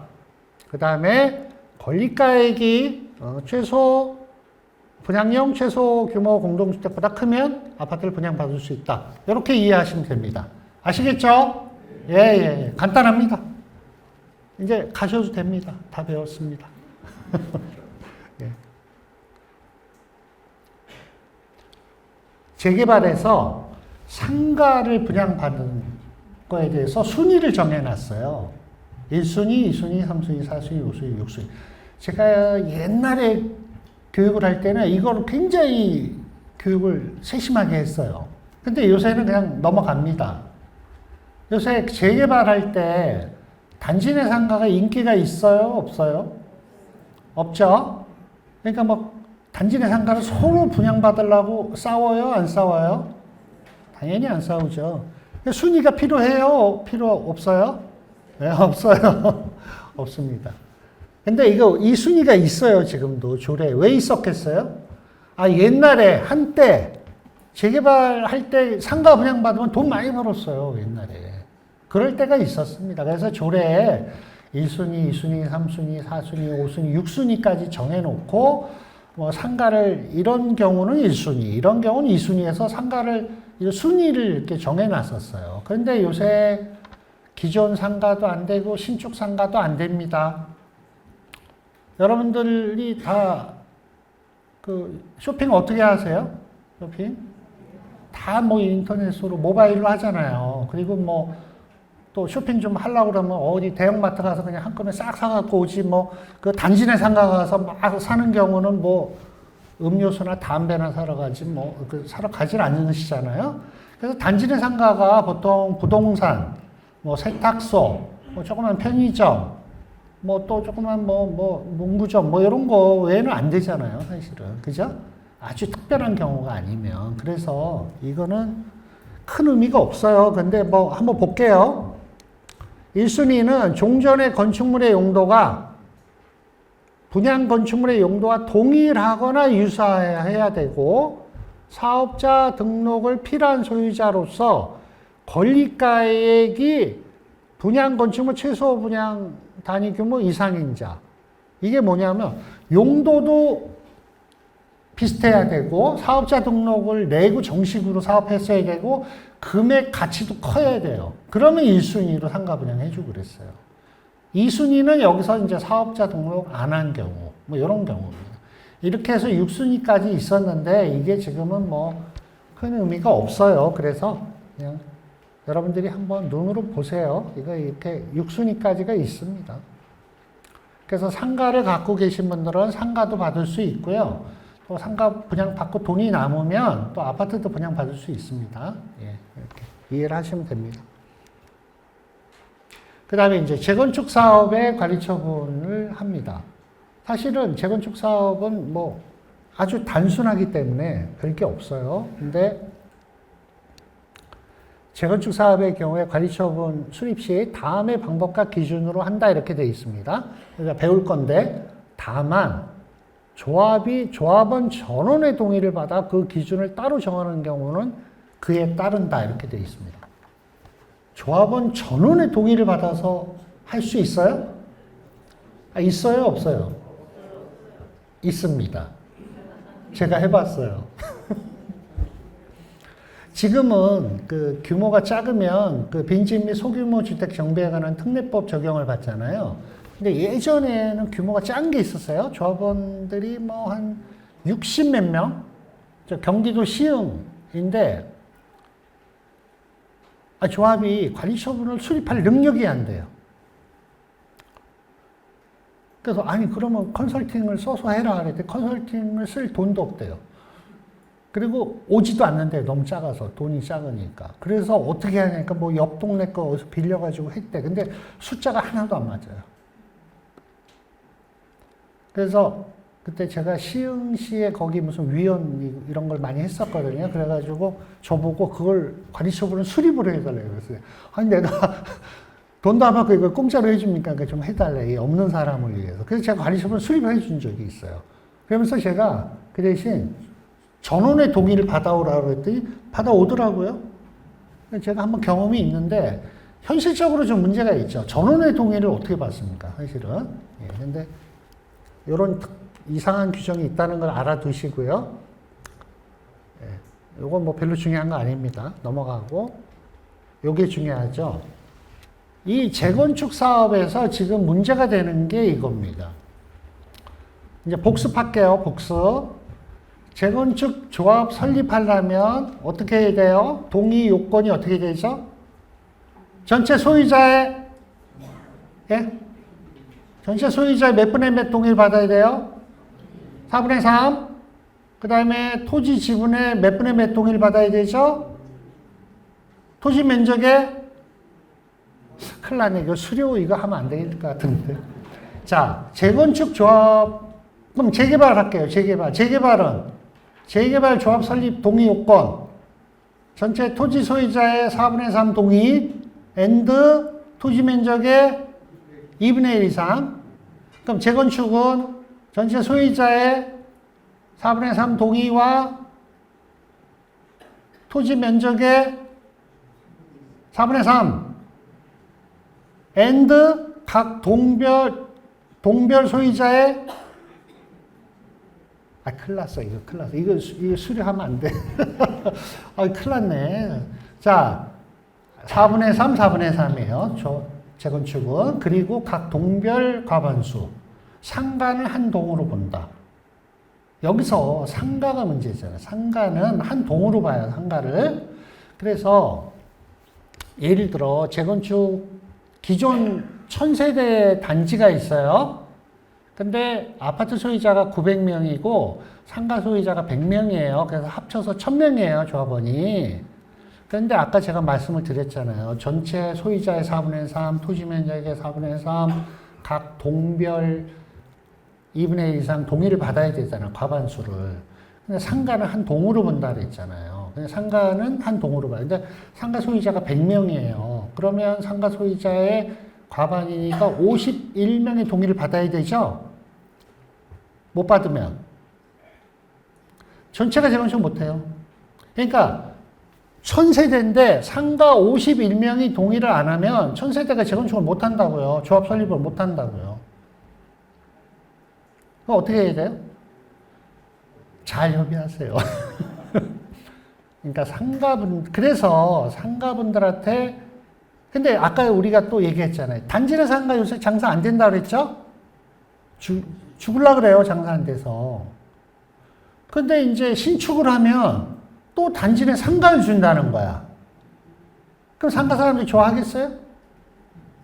지금도 장사가 안 되는데, 재건축하는데 또 상가를 받아? 그래서 뭐라 그래요? 아파트를 달라 그러잖아요. 그래서 아파트를 줄 수 있는 조항이 있어요. 부대복리시설이 상가예요. 소유자에게는 부대복리시설을 공급할 것. 이게 원칙입니다. 근데 다만 다음 항목에 해당하는 경우에는 1주택을 공급할 수 있다. 상가 소유자 아파트 분양하는 조항입니다. 원칙은 상가 소유자는 상가를 주는 게 원칙입니다. 근데 다만 다음의 경우는 줄 수 있다 이렇게 돼 있잖아요. 근데 예외가 원칙이 되어 있습니다. 지금 사람들이 똑똑해서 상가 소유자들이 여기 재건축한다. 이때 아니면 우리 아파트 못 받는다. 상가 장사도 안 되는데 또 상가 신축 상가를 또 받아? 안 돼. 나 아파트 받을 거야. 그래서 상가 소유자들이 뭉치죠. 그럼 어떻게 해요? 방법이 없어요. 아파트 주는 수밖에. 네. 그래서 이 조항이 굉장히 중요한 조항입니다. 그래서 제가 그 추진위원회 이렇게 여쭤보고, 제가 이제 서울시에서 교육할 때는 이제 추진위원장님들하고 조합장님들 교육도 많이 하거든요. 핵심 역량 교육이라 그래서. 그러니까 일반인들은 말고, 그러니까 추진위원장하고 조합장님들만 대상으로 교육을 할 때 제가 항상 물어봐요. 추진위원장님 손 드세요. 그러면 이제 손 딱 들잖아요. 그럼 거기 추진위원이 몇 명이에요? 하고 물어봐요. 그럼 이제 10대 1로 하잖아요. 그러면 거기에 상가 소유자가 몇 명이에요? 하고 물어봐요. 상가 소유자가 없어요. 특히 재건축에서. 왜 그러냐면 추진위원회 동의는 전체 소유자의 50% 이상이면 추진위원 승인이 나요. 그러니까 상가 사람들이 아무도 동의 안 해도 아파트 사람만 동의하면 추진위원회가 쉽게 구성이 돼요. 그리고 추진위원들도 전부 아파트 사람들로 해요. 그죠? 그리고 이제 조합을 설립한다고 그래요. 그러니까 상가분들이 저 사람들은 우리를 조합원으로 생각하지 않는다. 첫째. 그리고 추진위원회에 아무도 들어가 있지 않다. 상가 사람들은. 그리고 우리한테는 아예 동의서를 받으러 오지도 않는다. 이렇게 핑계를 딱 잡죠. 그러니까 우리도 그래. 우리도 한번 혼내주자. 이렇게 해서 딱 모이는 거예요. 그래서 막상 추진위원회에서 조합으로 가면 애를 먹습니다. 애를. 그 대표적인 현장이 어디예요? 강남에? 예? 음마아파트잖아요. 음마아파트가 추진위원회만 10년 했습니다. 추진위원회만. 왜냐하면 그 앞에 음마상가가 동의를 하지 않아서. 예. 상가가 동의를 하지 않으면, 재건축은 상가가 동의하지 않으면 절대 조합을 설립할 수 없습니다. 아까 재개발은 틀려요. 재개발은 전체 4분의 3 동의와 토지 면적의 2분의 1 동의만 하면 돼요. 근데 재건축은 각 동별 요건이 있고 상가를 한 동으로 보기 때문에 상가 소유자 과반수 동의를 받지 못하면 재건축을 할 수가 없습니다. 10년이 아니라 20년이 지나도 안 돼요. 그거는. 그러니까 상가 소유자들을 잘 협의하셔서 동의를 받아야 됩니다. 그러면 이 조항을 써먹으면 돼요. 상가 소유자들한테 아파트를 주겠다고 하면 됩니다. 자, 첫 번째, 새로운 부대 복리 시설을 건설하지 아니하는 경우로서. 그러니까 기존에 상가가 있는데 신축할 때는 상가를 안 지으면 돼요. 안 지을 수 있어요? 예? 상가를 안 지을 수 있어요? 있어요. 있으니까 이런 조항이 있겠죠. 반경 50m에 이런 생활 편의시설들이 있으면 상가 안 지어도 됩니다. 예를 들면 우리 아파트 인근에 여기 재래시장 50m 안에 재래시장이 있어요. 그럼 뭐 굳이 단지 상가 질 필요 없잖아요. 그리고 우리 지역 근처에 이렇게 상권이 활성화되어 있으면 굳이 단지 상가 안 지어도 되거든요. 사실은. 그런 경우에 기존 부대복리 시설의 가액이 분양 중 최소 분양 단위 규모 추산액에 정관을 정하는 비율을 곱해서 클 것. 이게 참 복잡하게 돼 있죠. 이게 무슨 얘기냐면 상가 가격하고 25평 가격하고 비교해서 상가 가격이 크면 아파트 준다는 얘기예요. 말이 돼요? 말이 안 되죠. 상가 가격이 이렇게 높을 수가 없지. 25평 가격이 10억인데 상가가 10억짜리가 단지 내 상가가 10억짜리 있을 수 있어요? 물론 있을 수도 있는데 안 되죠. 그래서 정관 등으로 정하는 비율을 곱하게 되어 있어요. 정하지 않으면 일로 봐요. 자, 제가 예를 듭니다. 단지 내 상가, 기존 단지 내 상가의 평균 가격이 2억입니다. 아파트 25평 가격은 10억이에요. 그럼 비율은 얼마로 해야 돼요? 예? 그렇죠, 그렇죠. 0.2 이 정도로 하면 되죠? 그냥 더 쓰죠. 0.1로 하죠. 그러면 단지 내 상가 평균 가격 2억, 아파트는 10억인데 거기 0.1을 더하니까 1억이 되죠. 그럼 상가 가격이 더 크죠? 그러면 아파트 줄 수 있죠? 근데 이 비율을 정관에서 정하래요. 정관에서 정하라는 거는 소유자가 정하라는 거죠? 소유자 누가 정하라고요? 아파트 소유자가 정하라는 얘기죠. 아파트가 절대 다수니까. 아파트 소유자들이 상가한테 아파트를 분양받을 수 있도록 정관에 이 비율을 정해서 아파트 소유자들이 양보해서 상가 사람들이 아파트 가게끔 만들어줘서 같이 합의해서 조합을 설립하자. 그 뜻이죠? 이해하시겠죠? 근데 왜 정관으로 정하게 했냐면 단지 내 상가 현황이 다 틀리잖아요. 금액이 틀리잖아요. 그죠? 그리고 아파트 그 지역의 최소 분양 단위 규모, 25평의 가격도 다 틀리잖아요. 그러니까 법으로 정할 수가 없는 거지. 그죠? 그러니까 정관에서 정하게 둔 거예요. 이해하시죠? 예. 결국은 상가 사람이 아파트 분양 받을 수 있게 만들어 놓은 거예요. 두 번째, 기존 부대복리시설 가액에서 새로 공급받는 부대시설 가액을 뺀 금액이 또 아파트 금액보다 클 것. 상가 소유자가 나는 상가를 하나 분양 받았어요. 신축으로. 그리고 남는 돈이 또 아까 그 25평 가격보다 크면, 그 비율을 곱한 금액보다 크면. 이해하시죠? 네, 똑같은 경우예요. 세 번째, 새로 건설한 부대복리시설 중 최소 분양단위 추산액이 분양주택 중 최소 분양단위 규모 추산액보다 큰 거. 이거는 상가 가장 작은 거랑 아파트 가장 작은 거랑 비교해서 상가가 더 크면. 근데 이것도 돼요. 왜? 비율을 곱하니까. 그죠? 네. 아니죠. 여긴 비율을 안 곱하죠. 예, 여긴 비율을 안 곱하고. 그래서 대부분 요걸로 합니다. 요거. 두 번째 거. 요거나 요거. 예. 그래서 비율만 잘 정하면 상가 사람들이 아파트를 받을 수 있습니다. 그랬더니 상가를 막 쪼개기를 한 거예요. 상가 쪼개기를. 부산의 마리나인가 거기서 120개인가 쪼갰죠? 상가 사가지고 위너입니다. 팔고 갔어요.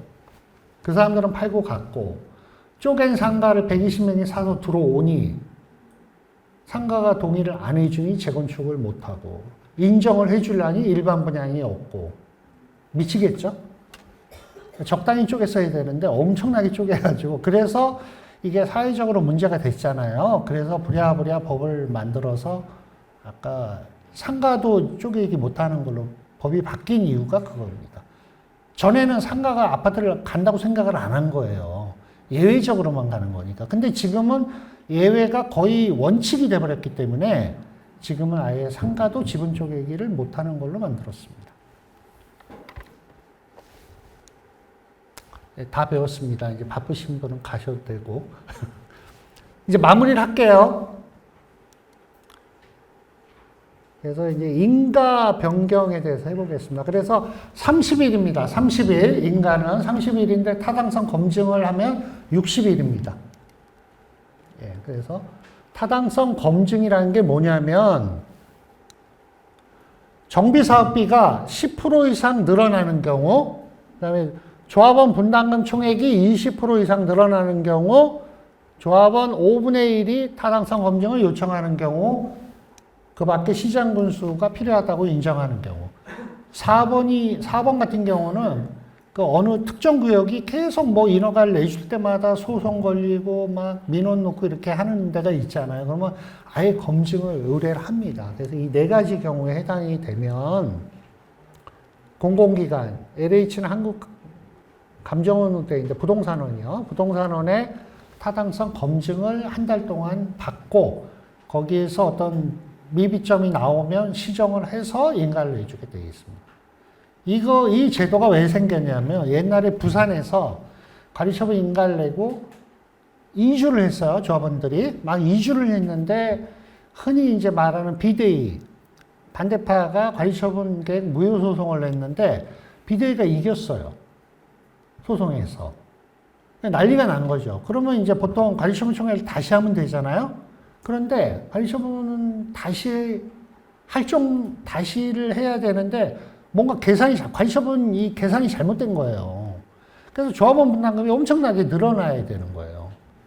그러니까 이게 단기간 내에 관리처분 계획을 다시 수립해서 총회를 하고 인가를 받을 사항이 아닌 거예요.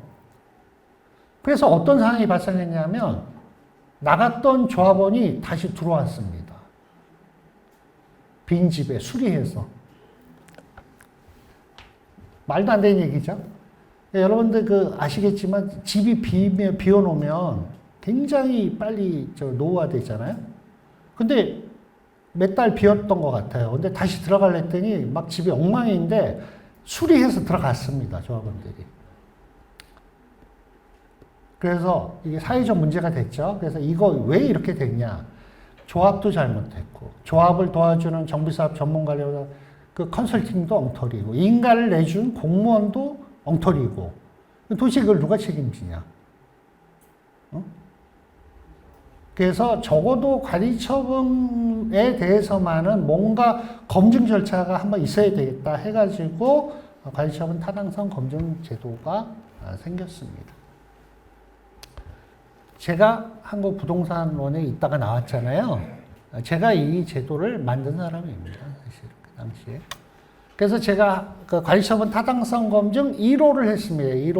1호를 했고 제가 이제 그때 담당 부장을 하면서 한 50개 정도 관리처분 타당성 검증을 했습니다. 하고 이제 지금은 이제 제가 나중에 은퇴를 해가지고 지금은 이제 어떤 민간 기업에 이제 나와 있는데요. 그래서 이 관리처분 교육을 하면서 제가 타당성 검증 사례를 꼭 교육을 합니다. 그러니까 거꾸로 공부하는 거죠.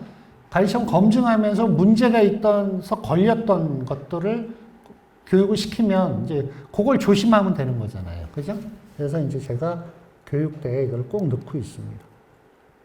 그래서 관리처분 인가는 뭐 이건 서류에 대한 문제니까요. 관리처분 계획서를 수립해서 총회 의견을 받아서 구청에 신청하면 됩니다. 예. 만약에 관리처분을 변경하면 그 절차를 그대로 해야 됩니다. 예. 그러니까 다시 공람도 해야 되고 총회해야 되고 인가신청 다시 받아야 됩니다. 뭐 단순히 계산착오나 오기, 누락 뭐 이런 거 정도는 이제 경미한 변경으로 해서 인가사항은 아니고 그냥 신고만 하면 되는데요. 이 관리처분은 굉장히 민감한 거기 때문에 웬만하면 다 중대한 변경으로 봐서 인가를 다시 받아야 되는 내용입니다. 그렇게만 이해하시면 되고요. 자, 관리처분이 났다고 하면, 인가가 나면, 이제 조합원들이 조합원으로서 계속 가시는 분이 있고, 현금 청산자로 분류되는 분이 생기죠. 성격이 틀립니다. 조합원은 계속 조합원 총회에 참석하고 조합원 권리 의무를 주장할 수 있고, 현금 청산자는 조합원이 아니기 때문에 더 이상 조합원 권리를 주장할 수 없고, 다만 돈을 받을 권리는 생기는 거죠. 그 다음에 이제 추정분담금이 확정이 되는 거죠. 그 다음에 조합원이 이주를 하게 됩니다. 그리고 이제 철거하고 착공을 할 수 있는 겁니다. 그래서 관리처분이 이제 마지막 인허가입니다. 조합이 할 수 있는. 그래서 아까 3분의 2 동의도 받아야 된다고 했고, 잘못되면 큰일 나죠.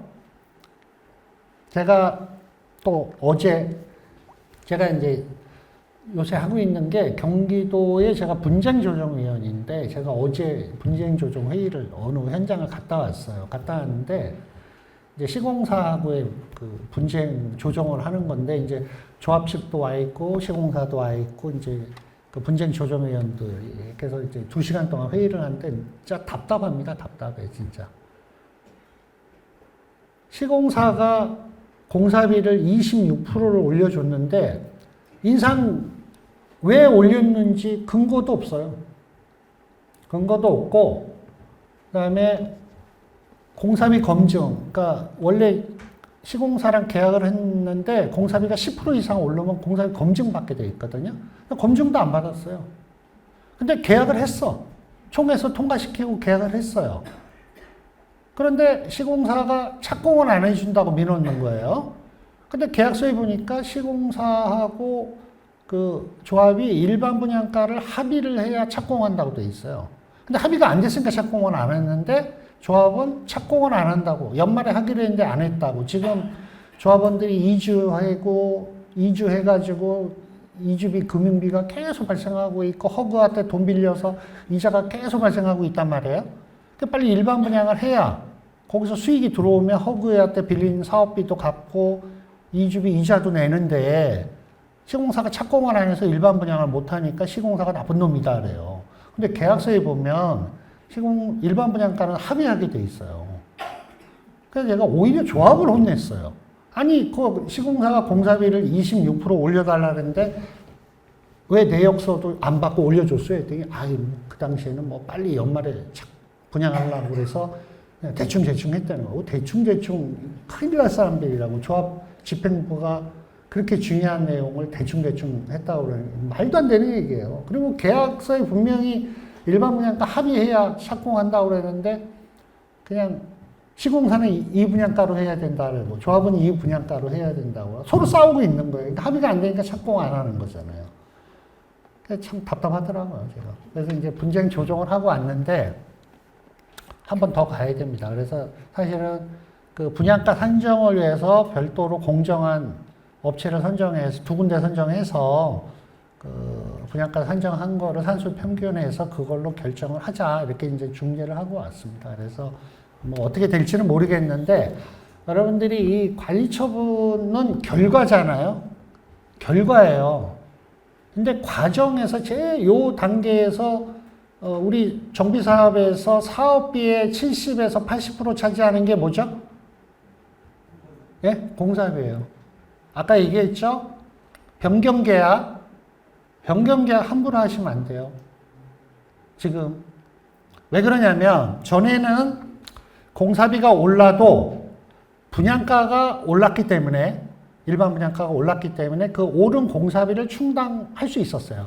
그래서 조합원 분담금이 안 늘거나 오히려 조합원 분담금이 주는 경우도 있어요. 공사비가 올라도.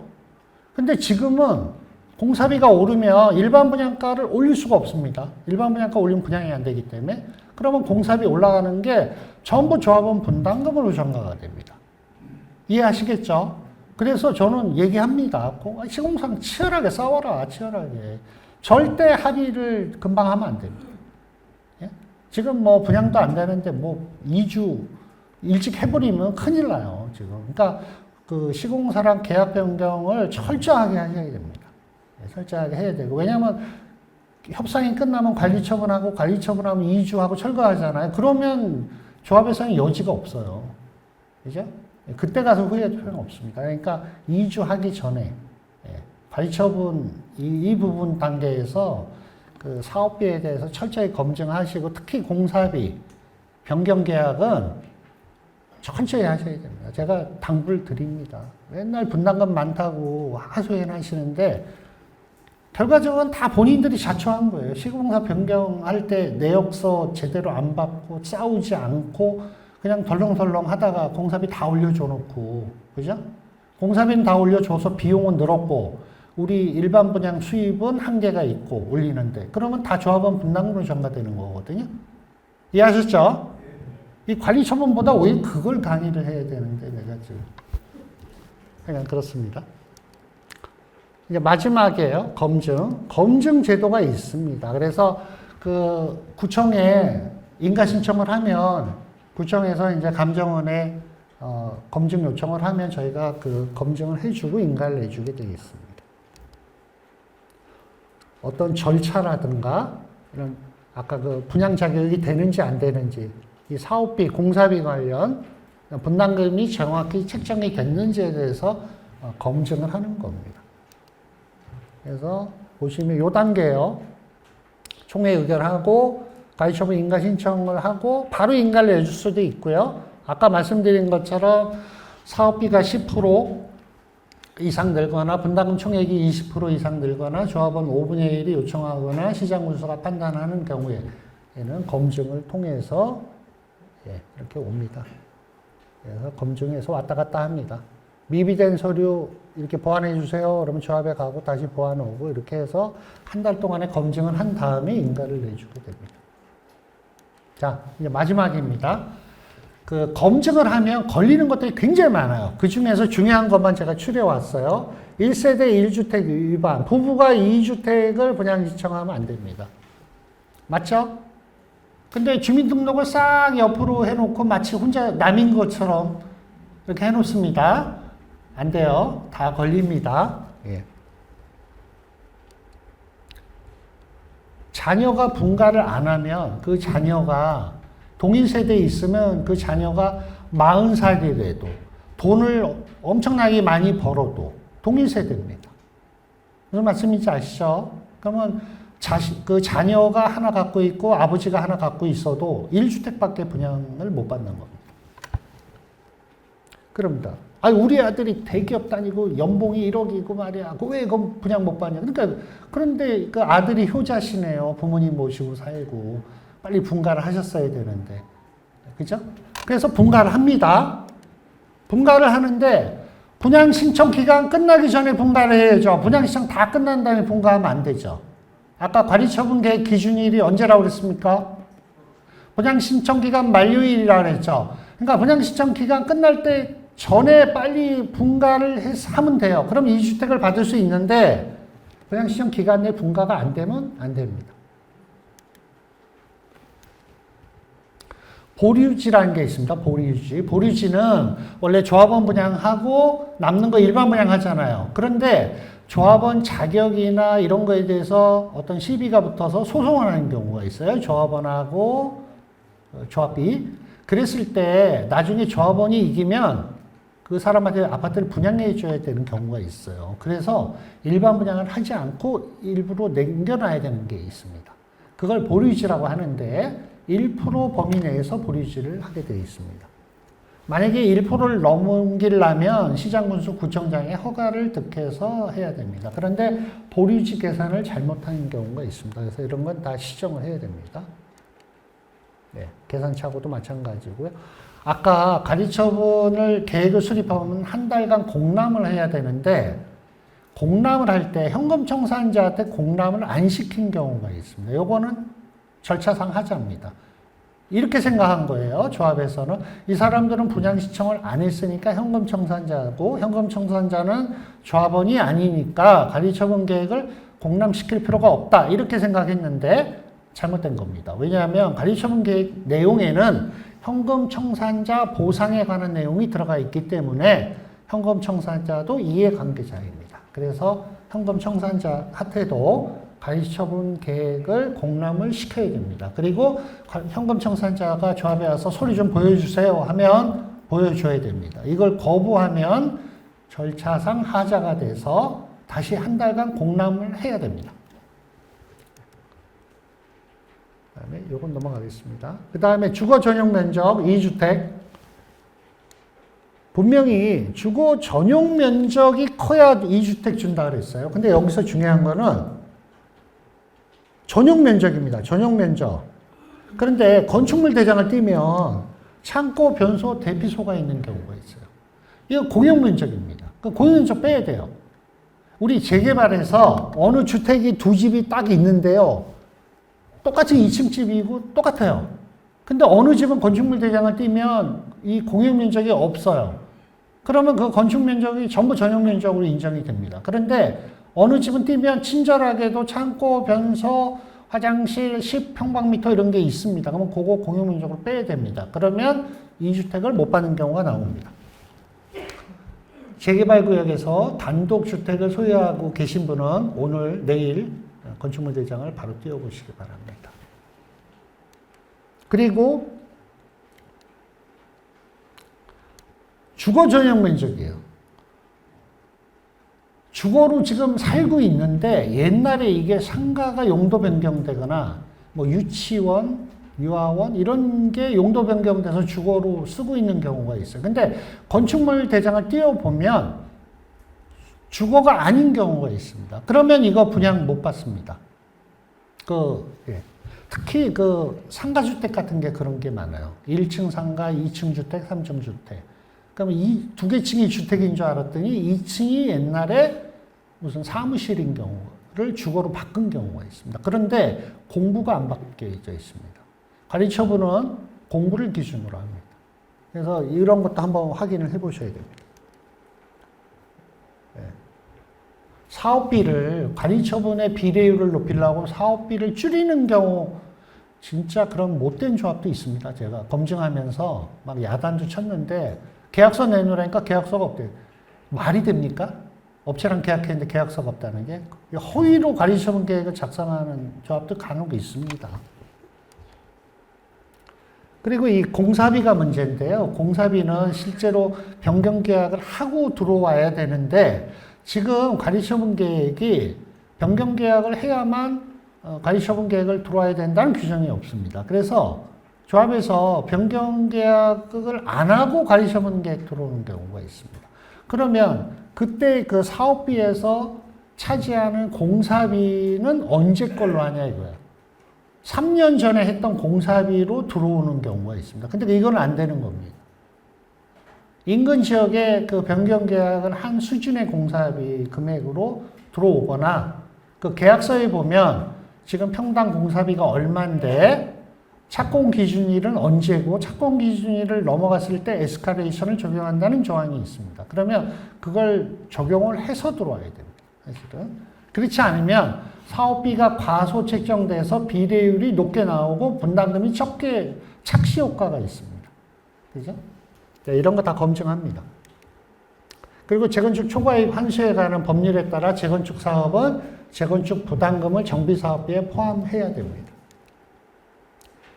아까 땅만 가지고 계신 분들은 90평방미터라고 얘기했죠? 근데 이거 서울시 조례입니다. 각 지방 조례마다 틀립니다. 부산 60, 광주 60입니다.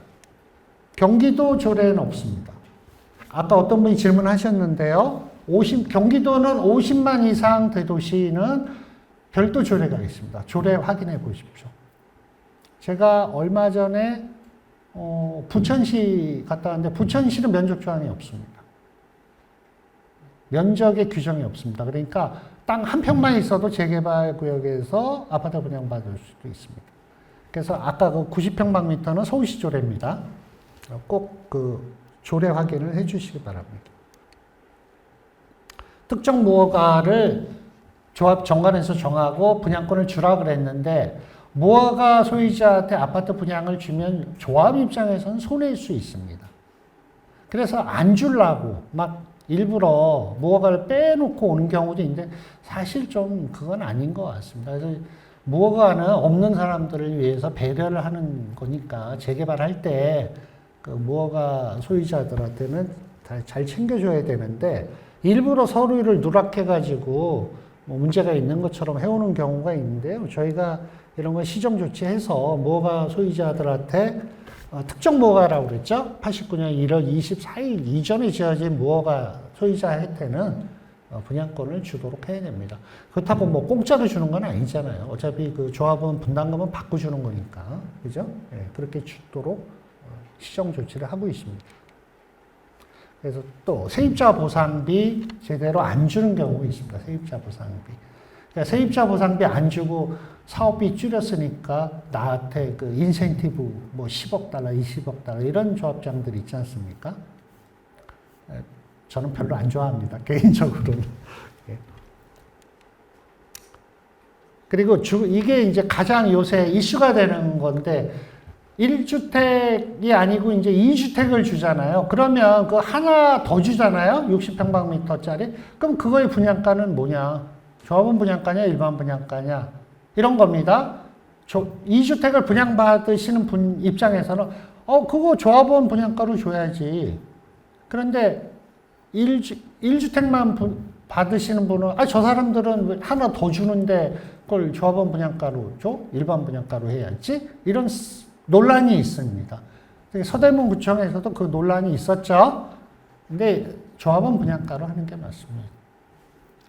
국토교통부나 부동산원의 유권 해석은 조합원 분양가고요.